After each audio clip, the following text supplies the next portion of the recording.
It's J-Rod here from J-Tech again. How you guys doing? Today we're going to do a valve adjustment on this C7 Caterpillar engine. First thing you do, you got to remove the valve cover and get to the valves.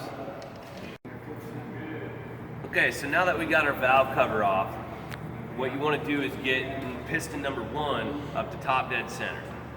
The way to do that is to pin the engine. So you usually have a buddy help you, makes it a lot easier. When you turn the engine over here, you turn that, and to pin it, I use this bolt right here. It goes in, it goes through there, into the flywheel. There's a little hole right there. When it goes into that hole, that tells you that number 1 is at top dead center.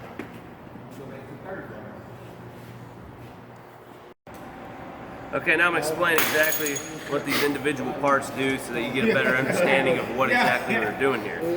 Okay, if you want to zoom in here, Nick, this right here is your adjustment nut. That's your adjustment screw. This is your rocker arm. This is on your exhaust. This is your intake rocker arm. That right there is your bridge. And these are your valve springs that go into your valves. And over here, you got your connecting rods. Now basically all a valve adjustment is limiting the range of motion that these connecting rods have that open and close these valves. And that's how that's done there. Yeah. Okay, so what we're gonna do is we're gonna start off with cylinder 1, and we're gonna start off with intake. Always do intake, exhaust, okay? And intake is around 15. I don't know if you can see it, a little dirty here, but you know, I like to use our stuff. So, you know, but 15 right there is at what we do the intake at, and then around 25 is what we do the exhaust at. Now when you do this in sequence, you go on to the next one, you go intake, exhaust, intake, exhaust.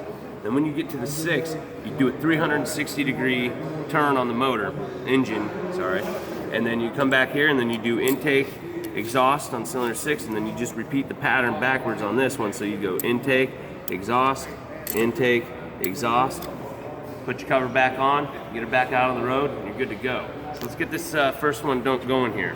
I'm gonna start off with the intake, like I said before. What you wanna do is you wanna slip your filler gauge right in there. Give this adjusting screw, get it a little tight, get that nut down there. You wanna have a little rub on there. Just a little bit of rub. And then you're gonna grab your wrench. This happens to be a 16 millimeter on the intake. The exhaust for some reason are 17, just to make things difficult. So what I do is I'll put this on here like this. Down there is make sure my filler gauge is still rubbing so I get the correct width, right? So that's tightened down right there, tight down. And then we'll come back after we get done and we'll torque them down to about 25 pounds on these C7s, 25 foot-pounds. So, and then with the intake right there, that's adjusted. It's that simple. You're gonna take your 25 filler gauge, do the same thing on the exhaust. And get it down. Remember, you want a little bit of rub in there to do it. You don't want it too tight where you can't pull it out. You want to be able to feel it. That's why they're called feeler gauges. So you do the same thing. Let me grab my other wrench, which is 17 mil, because you know things have to be difficult. But if they weren't difficult, then other people would be doing this and not me.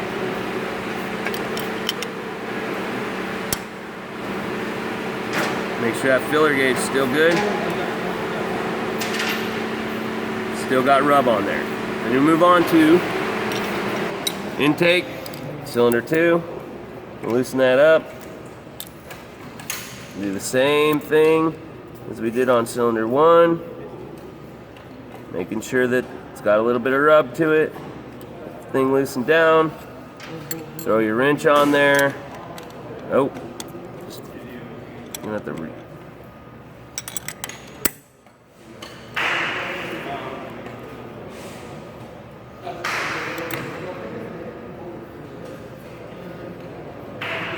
see, if you put it in there too tight, you can't move it. So you want to get it just right so it's got a little bit of rub on there.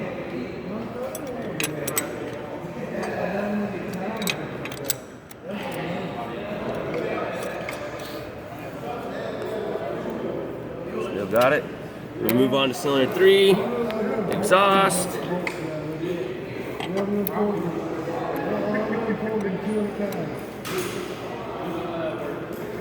bit of rub.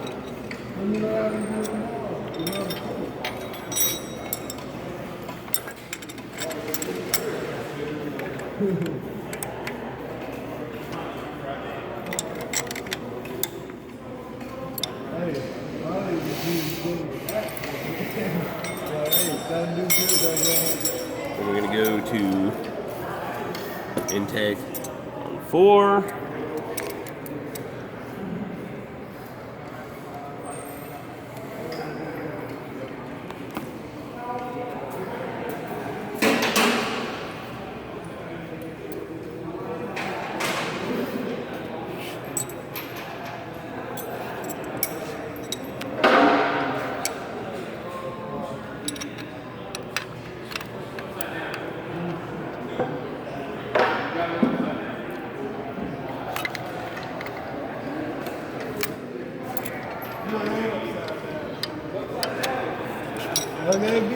Exhaust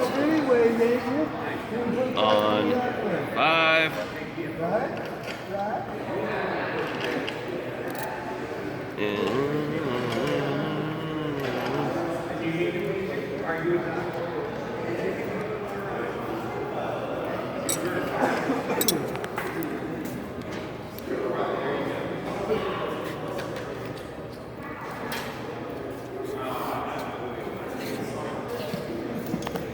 See, with these adjusting screws is really what it seats into the push rod. It's kind of bowled out. So when you do that, that's what really moves the rocker arm. All this nut is a locking nut on the adjusting screw. And that's all it does really. It keeps it in place, and then you come back and you torque them, you know. So they don't go nowhere.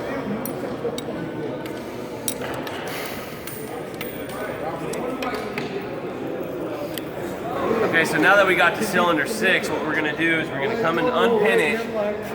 We're going to rotate the engine 360 degrees. So you just take that there out. You have your buddy get back there on the pry, rotate that engine, repin it, and it'll be 360 degrees the other way. So that'll put cylinder 6 top dead center.